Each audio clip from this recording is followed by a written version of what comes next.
What's up, guys? It's Tony with ForeMoney. Do people really sell their neighbor's trash? Let's find out.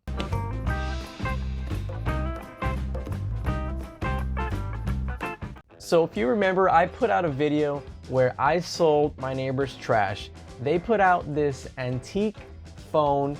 I looked it up, posted it on eBay, and made a couple $100 on it. I shared the profits with them, and that kind of got me thinking, do other people straight up sell their neighbor's trash? Like going to look for it? Do people actually do this? So I got curious. I asked this question to this Facebook group I'm on with a bunch of fellow eBayers, and I asked, anyone ever sold their neighbor's trash on the curb? Within a matter of days, I had about 115 likes and 260 comments from other people who resell, claiming that they also sold their neighbor's trash. And to them, it wasn't anything new. It was very strange and very new to me because I had just done it. But to a lot of other people, it was common practice. So then I started reaching out to these people one by one, asking them, could I share what their comment was? And they were more than willing. They started sending me pictures, started sending me stories. So today, I'm pretty much just gonna share with you some of these really cool things that these people sent me. So Areli says, yup, that's how I sourced during quarantine. And that's pretty smart. She sold a pair of Skechers shoes for 28 bucks on eBay. She sold some dress for $65. Man, that's really cool in the trash. She sold a pair of women's shorts for $13. This LA Kings hockey jersey for 15 bucks. And this children's Bible for 12 bucks. Really? Good job. That's pretty cool. Bill says, sold $470 worth of Harley boots I picked up out of the trash. 470 bucks worth of Harley boots. You go, Bill. My neighbors give me free stuff all the time because they know my hustle. Man, that's the position to be in, where your neighbors just straight up say, here you go, Brian, go take my trash and sell it.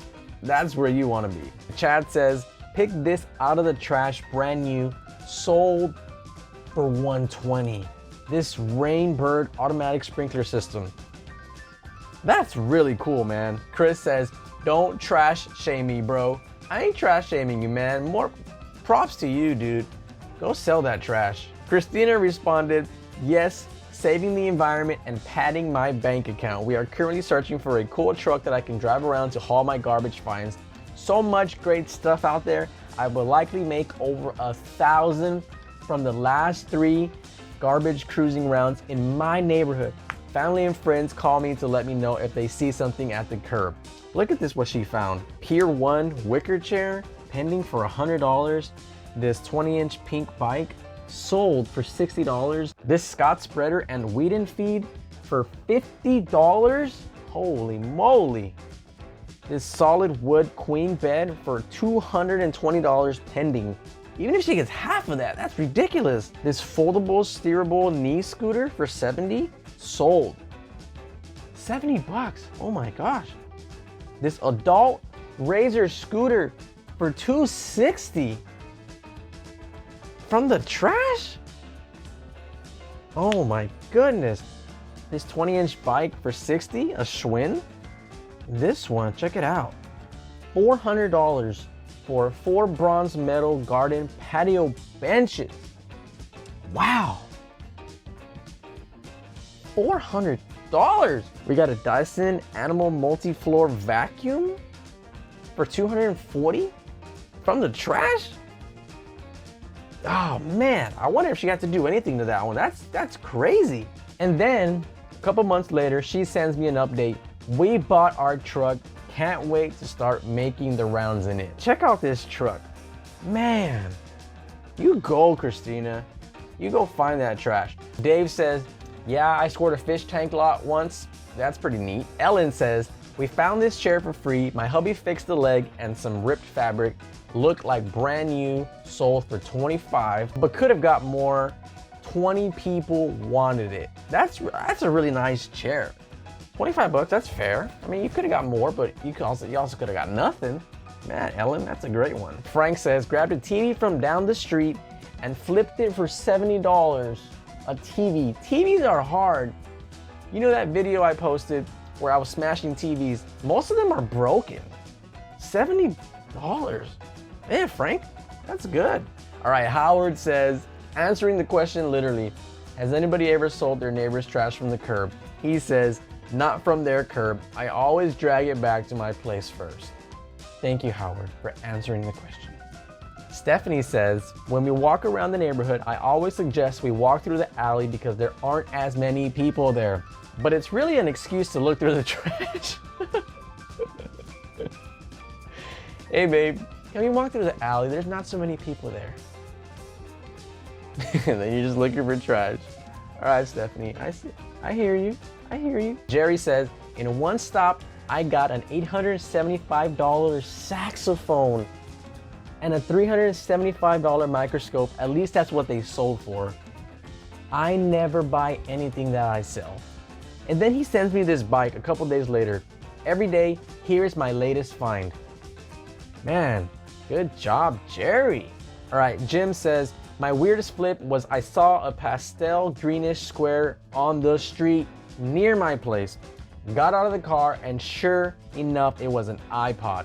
Sold for parts for $60. 60 bucks. If you saw 60 bucks on the street, you're gonna pick it up. Julia says, I regularly make at least $1,200 a year from the dump recycling items.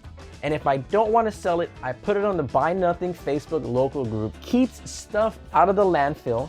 You wouldn't believe the amount of Grey Garden stuff I have given away this season.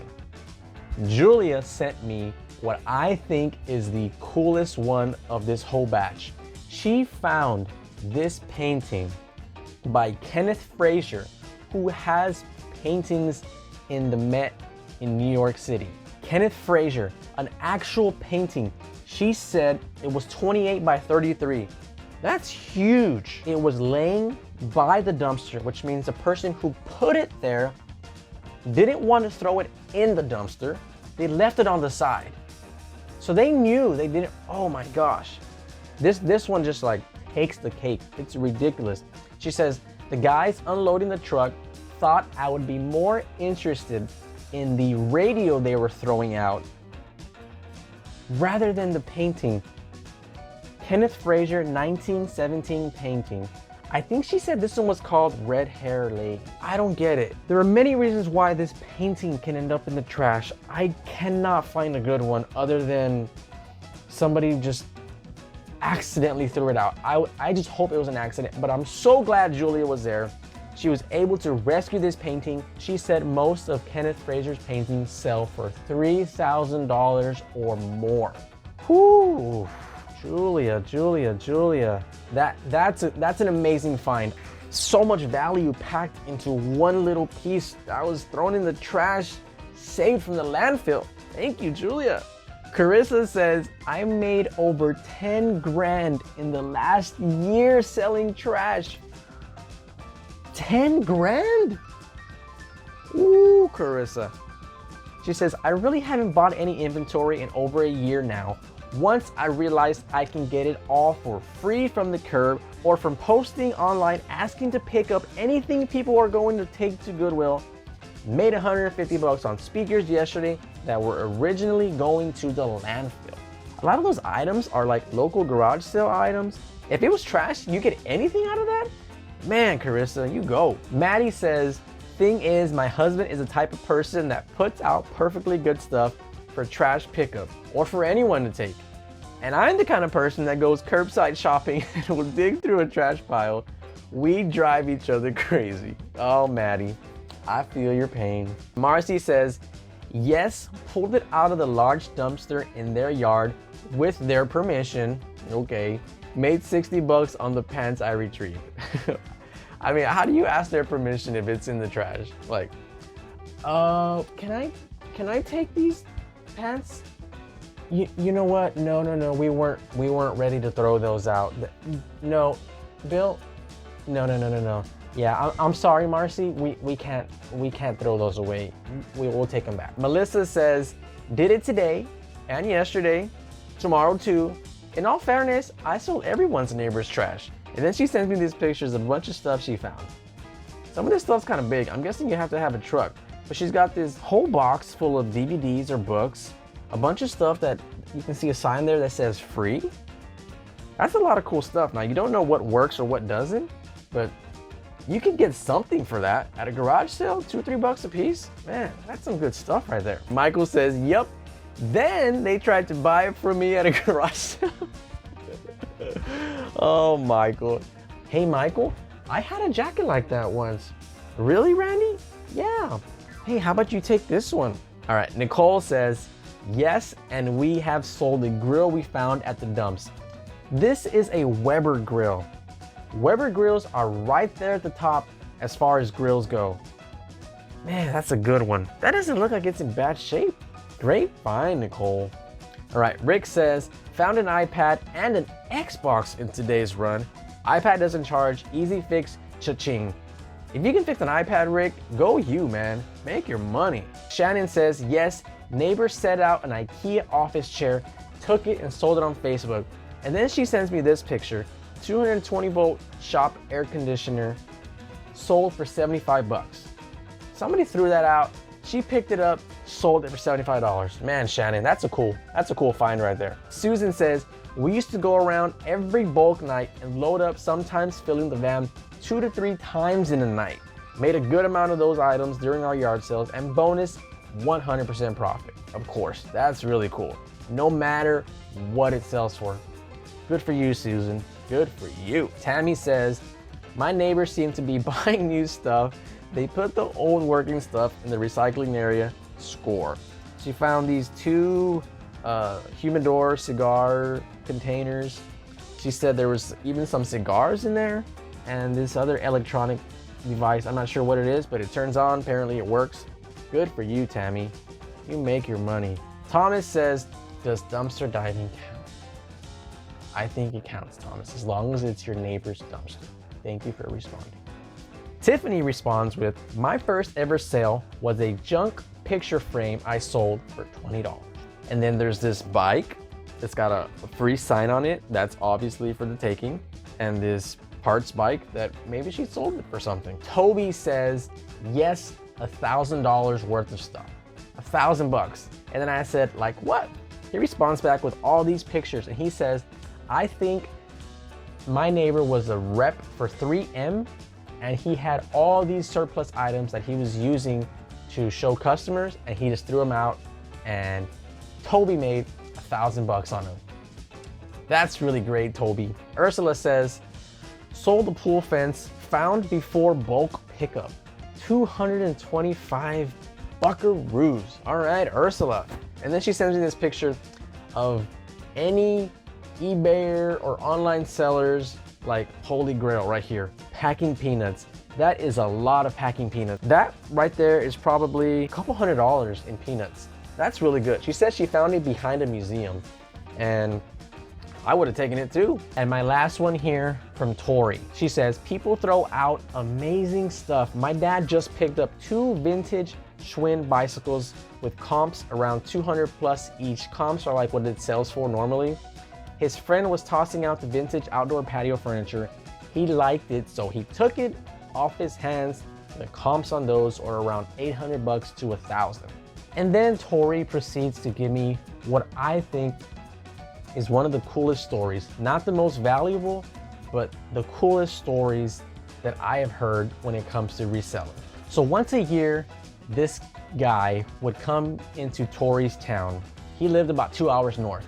He would bring in a bunch of stuff that he buys from storage lockers that were abandoned. He buys that stuff, brings it 2 hours south into Tori's town, and she bought this Native American velvet painting. And she really liked it. She wanted to keep it, but she posted it online and some lady reached out to her saying, oh my goodness, where did you get that painting? She responds, I bought it from a guy who sells a bunch of stuff from abandoned storage lockers. The lady says, my dad has regretted to this day that he did not pay for a storage locker years ago, and that painting was in there. It was in our house growing up. He's regretted it every day, and I cannot believe I just saw it when you posted it.